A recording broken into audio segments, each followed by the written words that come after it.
Welcome to Fake News Filter.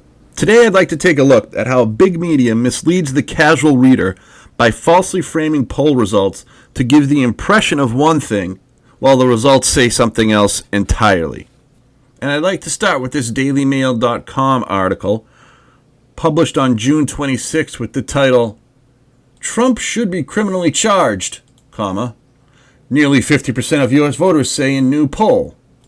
Right off the bat, consider that title on its face. By stating that nearly half of U.S. voters think Trump should catch a criminal case, isn't that also saying that more than half of U.S. voters think he should not? It's a fairly simple yes or no question, right? Should Trump be charged criminally, yes or no? And it appears that more than half think he should not. But the Daily Mail hits you with the inverse in its headline. I thought that was rather odd. Why would they do that? Well, I'll show you how and why I think they did. And I'll also show you the poll itself and an interesting result that apparently was not headline worthy for the DailyMail.com.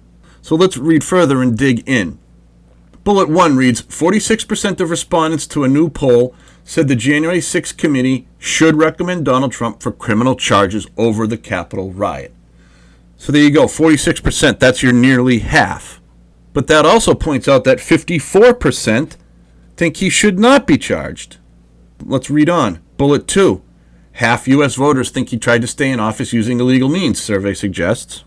And then bullet 3. However, 53% also admitted to paying, quote, not much attention or none at all to the House January 6th committee's ongoing bombshell hearings. Well, let's read what they say. Starts off with, nearly 50% of American voters believe former President Donald Trump should be recommended for criminal charges by the House committee investigating January 6th, a new poll suggested on Sunday. The latest survey from CBS News suggests that a plurality of Americans think Trump was directly involved in a criminal plot to undermine U.S. democracy, though Congress's bombshell Capitol riot hearings may not be having the outsized effect they intended to. Okay. Well, here is the poll graph itself. See what they did here. Yes, 46% say he should be charged with crimes. That's very clear right here. However, look at the other two responses. They essentially mean the same thing. Trump not be charged with crimes, not make a recommendation. Responding that Trump should not be charged with crimes and no recommendation means the same thing, assuming the recommendation they are referring to is a criminal recommendation to the DOJ, which I think it is. So another way to read the results of this question is that over half, or 54%, of the respondents think Trump shouldn't be charged or no criminal recommendations made. But the Daily Mail chose the headline that nearly half think he should be charged. This is a manipulation with a clear indication of bias. Now, okay, some might say, no, it's more about clicks and the Daily Mail is chasing page views, which of course they are. But I'd point out that headlining that more than half agree Trump should be charged or criminally referred is as grabby a headline as the one they chose.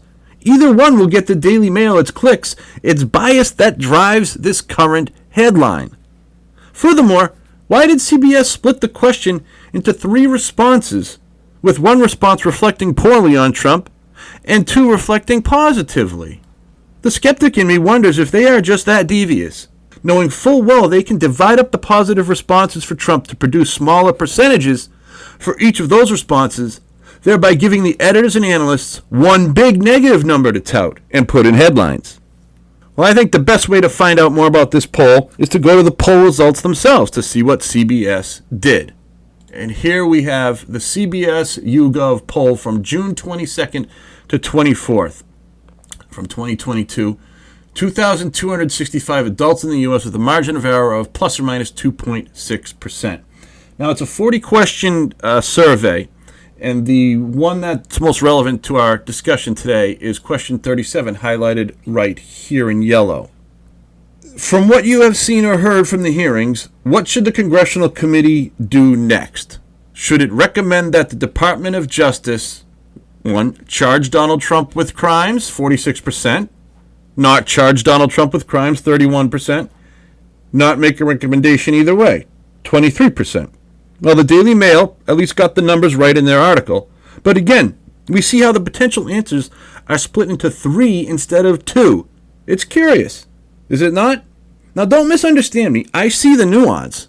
I suppose the January 6th committee could recommend not to charge Trump, and the second response catches that as different from the third response, that they should do nothing at all. But ask yourself, what is the point of including that nuance? Does it reveal something interesting to analyze? I don't think it does. CBS has essentially created a difference without a distinction. And take a look at question 36. They do almost the exact same thing. Based on what you have seen or heard from the hearing so far, which comes closer to your view? In the days and weeks right after the 2020 election, Donald Trump and some members of his team, A, planned to stay in the presidency through illegal and unconstitutional activities, 50%. Then planned to stay in the presidency through legal and constitutional processes, a positive response. Did not plan to stay in the presidency beyond the end of his term, a positive or / neutral response. Admittedly, it's not as clear-cut as question 37, but it appears to me that CBS is playing games with the structure of their survey questions in order to skew the percentages to favor their narrative. But before we wrap this up, I'd like to show you several other questions and results from the survey that I consider as headline-worthy as what the Daily Mail chose. Question 2, way at the top. How would you rate the condition of the national economy today? Take a look at this. Very good, fairly bad, very bad. 42% say very bad, and 33% say fairly bad. That's 75% of the respondents thought the condition of the economy was bad. Apparently that isn't headline-worthy. Look at question 3. This is the Biden approval-disapproval rating. Do you approve or disapprove of the way Joe Biden is handling his job as president?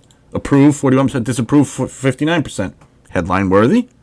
And lastly, let's take it down to question 33. This I found incredibly revealing. Question 33 reads, thinking about the people who forced their way into the U.S. Capitol on January 6, 2021, would you describe their actions as insurrection, patriotism, trying to overthrow the U.S. government, 55%, 45, trying to overturn the election and keep Donald Trump in power, 63, fairly high, defending freedom, rather low on the yes, no, a protest that went too far, 70%. 70%.